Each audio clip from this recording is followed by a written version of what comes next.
Please, Adana, I'm your sister, your blood. Chisom's voice cracked as she pressed herself against the crumbling wall of the abandoned shrine, her beautiful face streaked with tears and death. The kerosene lamp in my hand cast dancing shadows across her terrified eyes, those same eyes that had stolen everything from me. My sister?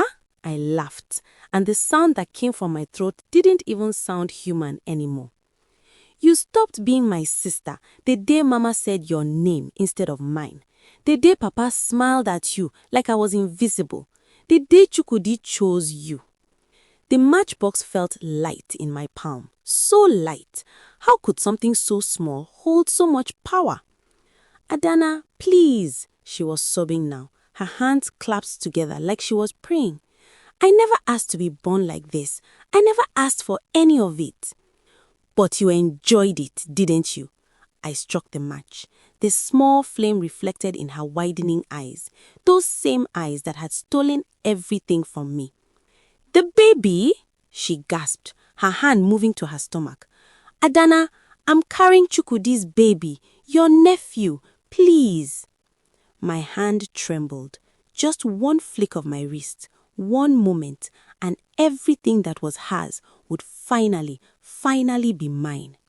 But before I tell you how it all began, write in the comment section where you are connecting from. I was born first, 8 minutes before Chisom. Mama said I came out screaming, fists clenched. A fighter, the midwife had said. Then Chisom arrived quietly, peacefully, and according to Mama, the whole room went silent because even as a newborn, my sister was beautiful. We grew up in Owerri, in a modest compound where Papa sold spare parts and Mama traded fabric in the market. By the time we were 7, strangers would stop Mama on the street just to stare at Chisom. Like an angel, they would whisper. They would pat my head absent-mindedly, their eyes already back on her. I learned early to stand slightly behind her. It was easier than watching people's faces change when they looked from her to me.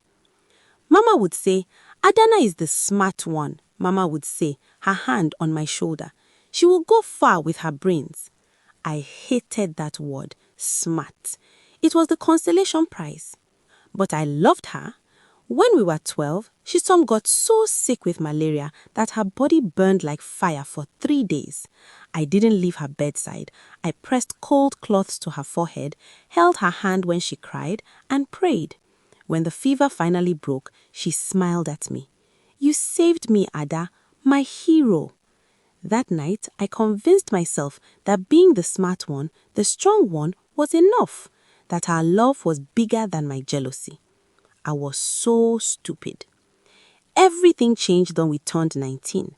I started helping Papa at the spare parts shop. That's where I met Chukwudi. He came looking for a carburetor, his shirt stained with engine oil. He had kind eyes and a quick smile.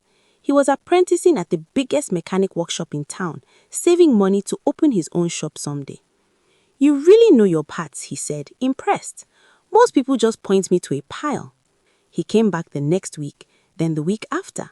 We would talk during my lunch break about his dreams, about my plans to study accounting at university, about everything and nothing. 3 months in, he brought me chin-chin his mother had made. She asked why he keeps mentioning the girl from the spare parts shop, he said, looking shy. So I told her you were special. My heart had never felt so full. For the first time in my life, someone saw me first. Then Chisom stopped by the shop to bring me lunch.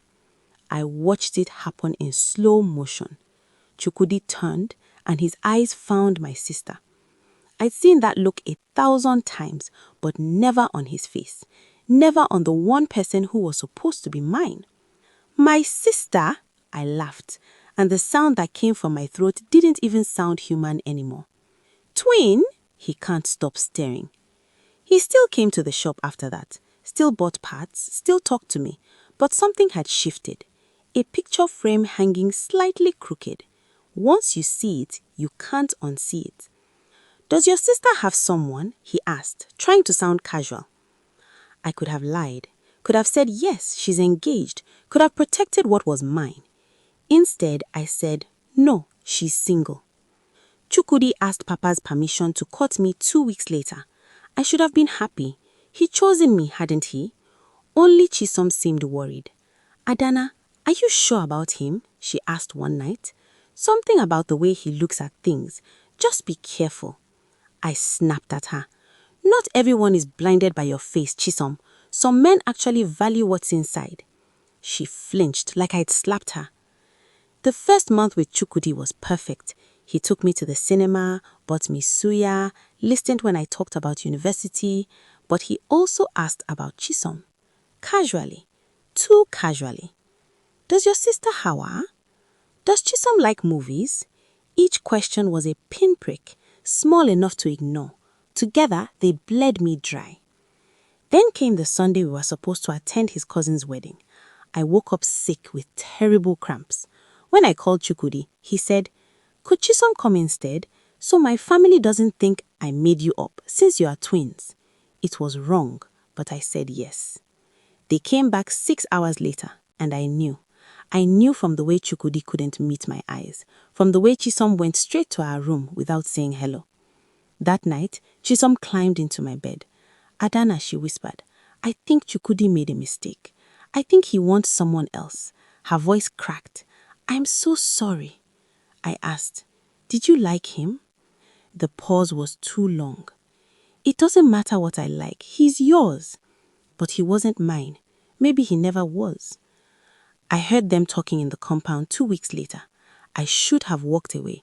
Instead, I stood in the shadows and listened. You have to stop coming around, Chisom was saying. This is killing my sister. I can't stop thinking about you, Chukwudi said. That day at the wedding, when it was just us. That was one day. You are supposed to be with my sister. But if she wasn't in the picture, she's in the picture. She'll always be in the picture. Chisom was protecting me, still protecting me, even as the man I loved confessed his love for her. And somehow, that made it worse. It proved that she was better than me in every way, more beautiful, more kind, more worthy. When my university acceptance letter arrived, I learned that Chisom had also been accepted. We would be roommates. Perfect. My one chance to escape her shadow, ruined. Before I left for school, Chukwudi came to say goodbye. He was leaving for Lagos to work with his uncle. I need to tell you something, he said. I think we should take a break. Is this about Chisom? His face went pale. What? No. I heard you that night. I heard everything. He sat down heavily. I'm so sorry, God. Adana, I'm so sorry. Do you love her? The pause was answer enough. I tried not to, but yes. At least he was honest. Go to Lagos, I said. I'm going to university. Let's just let this end here. Chisom cried when she heard we were broken up. I let her think it was mutual. I didn't tell her about Chukwudi's confession. What would be the point? She'd chosen me over him, and somehow I hated her even more for it. University was supposed to be my fresh start. Instead, it became my nightmare. Within the first week, everyone knew Chisom, the beautiful girl from Owerri. Boys fought for the seat next to her. Professors remembered her name immediately. And I was always Chisom's twin sister. Wait, you two are twins, but you look so different. I buried myself in my studies, got straight A's, made the dean's list every semester. And still, when I walked across campus with Chisom, I was invisible. Second year, a boy named Emeka asked me out. It lasted 3 months. Then I saw his phone screen, a photo of Chisom as his lock screen. It's not what you think, he stammered. I broke up with him that day. He tried to get Chisom's number afterward. She blocked him without a second thought. What is wrong with these men, she raged. Can't they see how amazing you are? But I'm not beautiful, I said flatly. That's all that matters. Real men will see real men like Chukwudi. She went quiet. We both knew he'd been texting her. She'd kept responding platonically out of loyalty to me. That loyalty was killing me. Final year, Chukwudi moved back, opened his workshop, started visiting campus. He and Chisom couldn't hide it anymore. Ada, Chisom came to me one night. Chukwudi wants to talk to you, with me. He wants to date me. We want your blessing. She meant it. If I said no, she would walk away from him, would sacrifice her happiness for mine. Fine, I said. Date him, marry him, I don't care. They started dating publicly a week later, the golden couple. Everyone said they were perfect for each other. At the engagement party, I got drunk for the first time. Mama found me crying in the bathroom. It's not fair, I sobbed. Why does she get everything? Mama held me. God has a plan for you, Ada. Your time will come. But when? When would it be my turn? The breaking point came 3 months before the wedding. I found Chisom trying on her wedding dress. She was radiant. Ada, what do you think? I think you've taken everything from me. I think I hate you. It's beautiful, I said. That night, I read her diary, pages about how hard it was to be beautiful, how guilty she felt about Chukwudi, how much she loved me. One entry destroyed me. Ada hates me. She pretends she doesn't, but I see it. Everything I have, she wants. Sometimes I wish I could give her my face, my life, everything, just to have my sister back. She knew. She'd always known. But that didn't stop my jealousy. If anything, it made it worse. That's when the dark thought started. Small at first. What if she disappeared? What if you were the only daughter? Then she told me she was pregnant. You're going to be an auntie, she hugged me tight. Something inside me snapped clean in half. The old woman in the market found me a week later. You carry heavy weight, daughter, she said. I should have walked away. Instead, I asked, can you make it lighter? She smiled. Everything has a price. What are you willing to pay? Anything. She sold me a powder, a ritual. She said it wouldn't kill, just diminish, make Chisom's beauty fade. Like a lamp running out of oil, the woman promised. 6 months, maybe a year. I knew it was evil, knew it was wrong, but I did it anyway. Burned Chisom's photograph on a moonless night, watched her face curl and blacken in the flames. For 2 weeks, nothing happened. Then Chisom started getting tired. Dark circles appeared. Her skin lost its glow. Her hair thinned. The baby is taking all your nutrients, Mama said. But I knew better. I saw her beauty dimming, saw people's eyes slide past her more easily, and I felt nothing but satisfaction. Until the bleeding started. Chisom collapsed at the market. They rushed her to the hospital. She was losing the baby. Her body was failing. She was dying. The spell wasn't just taking her beauty, it was taking her life. Save her, Chukwudi screamed at the doctors. Mama was praying, Papa was crying, and I stood there frozen, understanding what I'd done.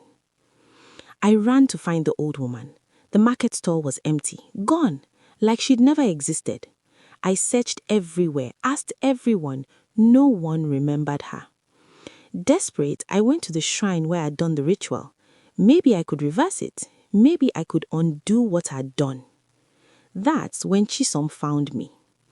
She'd escaped the hospital, delirious with fever, somehow knowing I'd be here, somehow knowing what I'd done. You did this, she whispered, leaning against the wall. I don't know how, but you did this. I couldn't deny it. The evidence was in my shaking hands, the kerosene lamp, the remnants of black magic scattered around the shrine. I can fix it, I said desperately. I can make it stop. Just tell me how. There is no how, Ada, she cried. There's only why.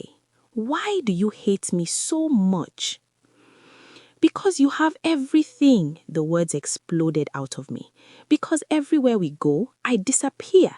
Because the man I loved chose you. Because even when you try to protect me, it just proves how much better you are than me. Better? She laughed bitterly. You think being beautiful makes life better? You think I wanted any of this? To be valued only for my face?